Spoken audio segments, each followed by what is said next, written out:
Black Man coming back at you with another video. It's been a while since I uploaded on my channel. Everything's been fine. Nothing really negative. Just going through some stuff. It's not negative stuff there. It's just pushing through it. That's it. I was just thinking about should I share some stuff about Sephiroth? I know like he's not really in the popular thing right about now. Maybe for Final Fantasy VII Rebirth that's coming out soon. But many people haven't lived through why Sephiroth is a popular character. I was amused to make this video because I was in GameStop the other day, and I saw one person buy 5 Sora amiibos, leaving none for anybody else there. Son of a bitch. So Sora's a popular character. And I can't get Sephiroth amiibo for shit. That's like impossible. I was looking at this reaction video of like how extremely hype everyone got for Sephiroth. And someone in the comments made a really good point about how you may not know who Sephiroth is, but you know that damn music when you hear it. And I'm like, yeah, you did. Like, damn, that kind of hit me right there, bro. Because like people will talk about, like, I don't know who he is, but that music, what's up? It's like Britney Spears, like, you hit me, baby, one more time. You know that fucking song. You damn sure you know that shit there. Like Thriller, here we go now, then, and then associate Michael Jackson. It's iconic. In video game terms, see, I'm going to take you through a trip through memory lane here. In 1997, when Final Fantasy VII came out for the PS1, at that time, lyrics, aka speech, like I'm saying right now for games, was unheard of. Game speaking at that time was impossible, especially in cartridges back then. 64 bits, impossible for speech to come out there in any game. Maybe like ooh ooh ah ah, but never like actual words. Sounds, like I said, yes, but not actual words. So you're playing through Chrono Trigger, Star Ocean back then, Grandia. None of the games had voice. None of them. The deal with this particular one that no one's talking about was back then, there was no such thing as quote-unquote boss music. Back then, there was no term, like at all for boss music. There wasn't like, oh my god, he's gonna have epic boss music. There was no such thing as that one. Nowadays, you have like Persona 5 with the final boss of that game. Holy shit, now that's boss music right there. Holy crap. The end of Metal Gear Rising Revengeance. Incredible boss music. Incredible boss music. No one's gonna forget that fucking tune. You know what I'm saying? But that's now. Back then, no one had iconic boss music. It was not supposed to be. You're not supposed to have iconic boss music right then. A good theme, yes, but not great, not iconic boss music. So the thing with this is that you're going through a long game. Back then, RPGs were relatively long. Back then, like I said before, games weren't really that long in length. You weren't really expected to get like 30 hours out of a game. But like Final Fantasy VII was like a really long game. I'm not going to go through the whole numbers because it's going to go through the internet and like prove me wrong, whatever. But for its time, it was a really long game spanning 4 separate discs. You end one disc, you take one out, you put in a new one. Now 4 discs back then. That's the way it was. That's how long and detailed Final Fantasy VII was. Nothing in Final Fantasy VI. Final Fantasy VI has some really good music in there for sure. So when Final Fantasy VII came out, it was like, holy it was the literal definition of who the fuck are you and be my master. Came out of nowhere, but we all freaking drooled all over it, bro. Like Metal Gear Solid. Like, who are... The genre of stealth wasn't the thing back then, but we all wanted to be down with it. RPGs were a thing, like Legend of Zelda, Chrono Trigger, etc., were a thing kind of back then, but not nearly as holy shit as Final Fantasy VII.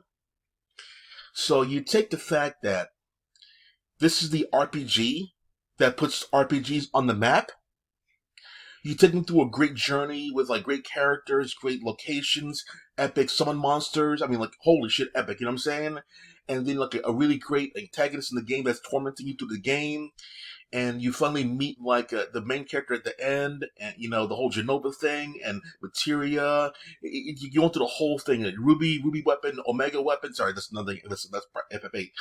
Ruby and the Emerald weapon. You go through the whole thing: Gold Saucer, yada yada, all that cool shit in that game. And the final boss of the game is Sephiroth, and you listen to that epic theme, like you're like some Psycho thing, because at that time, Psycho the movie was back in like the 70s, I believe, and you hear like the Psycho, like because like at that time, it's still Psycho the movie is still popular back then. It's still popular even now. So when you hear that theme, you know that sound effect, what the fuck? And then it goes into like the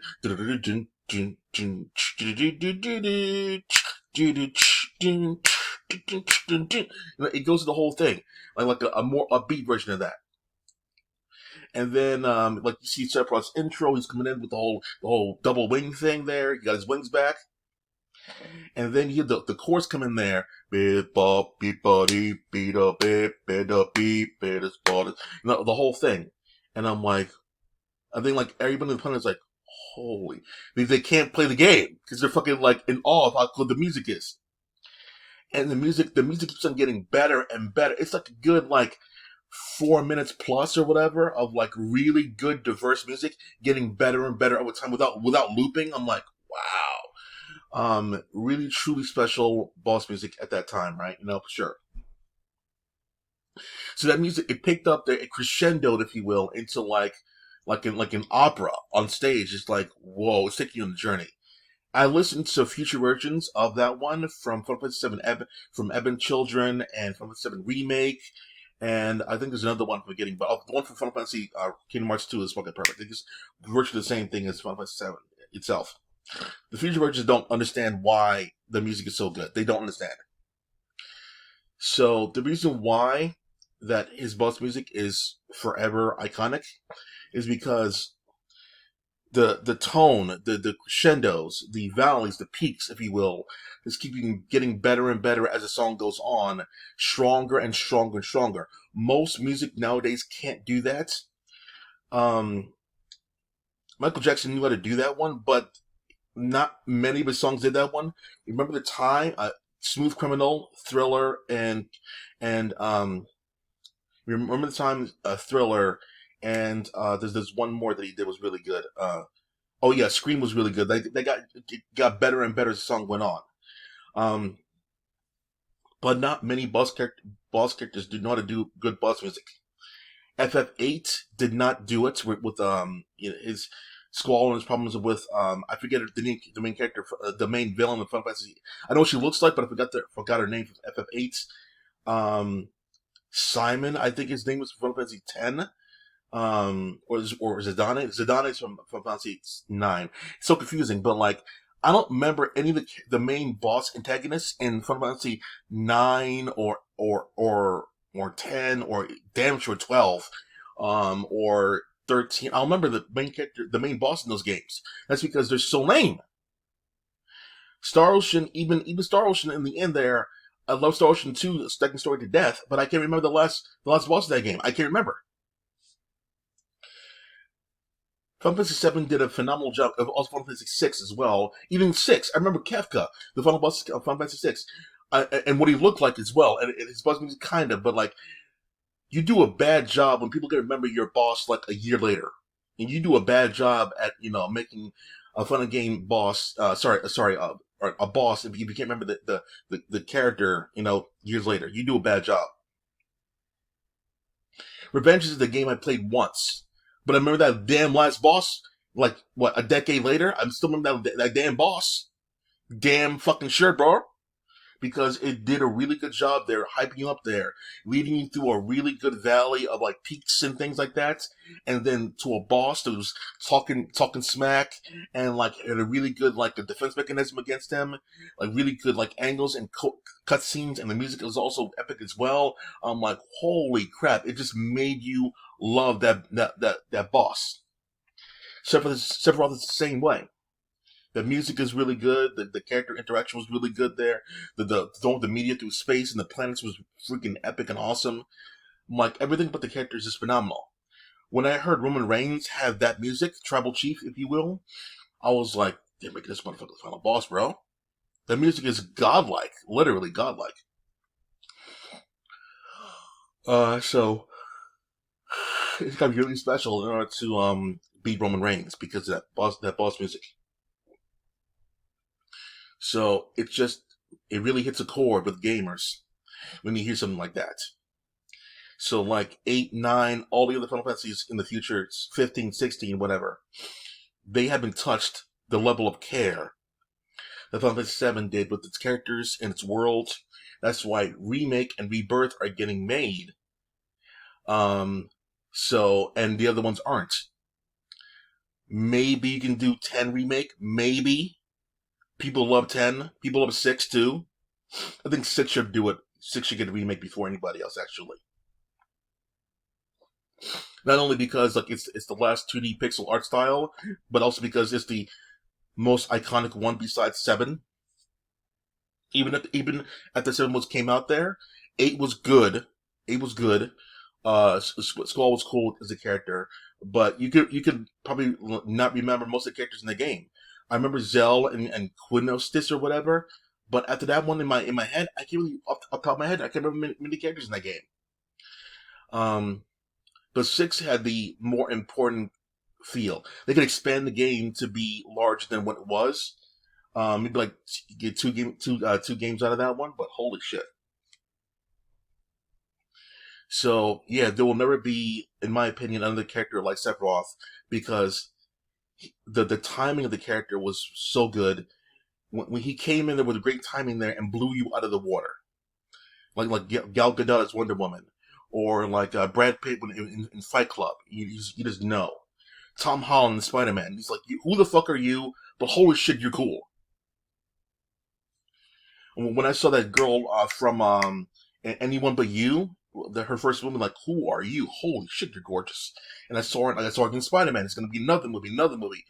Something special is about that character. But like, I doubt Tom Holland and the other girl, Sweetie Todd, whatever her name is, they're gonna last as long as Sephiroth because they're human. You know, that's how it works. But if you have any Sephiroth amiibos, let me know in the comments, and I'll trade you for a Sora or a Joker one. Alright, peace.